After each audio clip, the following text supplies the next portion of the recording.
I've grown up in a time and a place where if someone says viral, it's more likely that they're talking about an internet video than an actual infection. And yet, having watched so many, I don't really know what makes a video so shareable that everyone is talking about it. So in the past couple of weeks, I've spent a silly amount of time rewatching the top videos from the past decade, looking for patterns to see if I can figure out some kind of formula. So join me as we overanalyze these videos to see what we can learn from them. Let's start simple. Here's a pool of 100 viral videos dating from 2006 to 2017.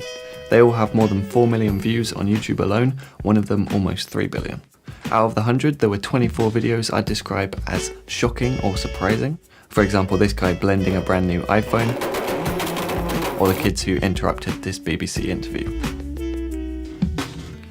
30% could be described as impressive, like these trick shots from Dude Perfect, or OK Go's music videos that clearly take a huge amount of time and effort to make. Only 14% of them had the cute element, and it's usually kids.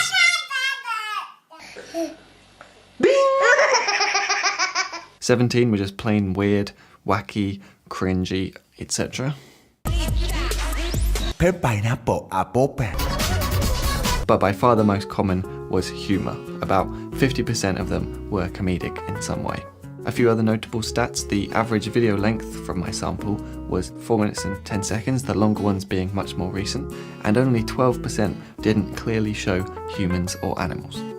Okay, now that's enough statistics. Clearly we need to look closer, because the videos that go viral usually aren't the highest quality or most artistic videos. Most of the time it doesn't actually matter how much effort went in, but they all have this quality that makes thousands and thousands of people find a friend and say, hey, you've got to watch this. And even if they're sharing it to say, look how hilariously bad this is, it still counts. So let's try and work out why someone might want to share some of these videos. Susan Boyle.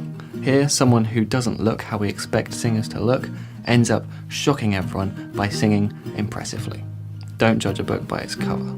Charlie Bit My Finger. It's relatable, it's quotable, it's got the cute factor, and the mischief of this little guy is pretty funny.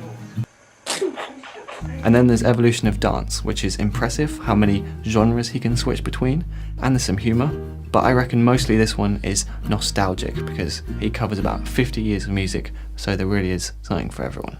Now obviously we could come up with theories like that all day long and it's kind of useless, unless we can reverse engineer these ideas. So let's say we're making a snowboarding video, and we're going to film someone doing some jumps. Would that be funny? Nope. Would that be cute? No. Would that be shocking? Not really. And is it impressive? Only a tiny bit. I struggle to imagine lots of people watching a video of a guy doing some snowboard jumps and then rushing to their friends to tell them all about it. So what could we do to change that? The most obvious might be if the snowboarder did some mind-blowing, world-class tricks. That could go viral, but they'd need to be really, really impressive. It's probably easier if we think outside the box. We could try the cute factor. What if it was a little kid on a snowboard? That could be both cute and impressive. Or what if it could be shocking, like someone gets hurt really badly, but they just keep going? Now, each one of those has a bit more potential than just filming ordinary snowboarding, but none of them are easy to film. They sound complex, time-consuming, dangerous, or expensive. So instead, what if we tried a different kind of shocking?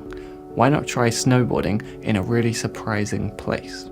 Instead of down mountains, we could film someone snowboarding down the streets of a city. And of course, that's exactly what happened in January 2016. Casey Neistat snowboarded behind a Jeep driving through New York.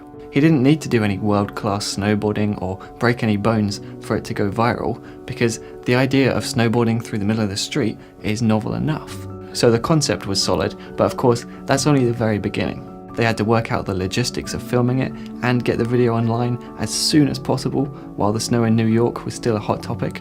I believe they did the whole process from start to finish in 24 hours. Now, if Casey was a less confident snowboarder, the video wouldn't have been as good. If they'd edited it differently or chosen a different piece of music, it might not have had as much energy. And crucially, if they hadn't established in the beginning that the roads were closed, it wouldn't have been so rebellious. If you're just a civilian out driving, you are subject to arrest. It's as simple as that.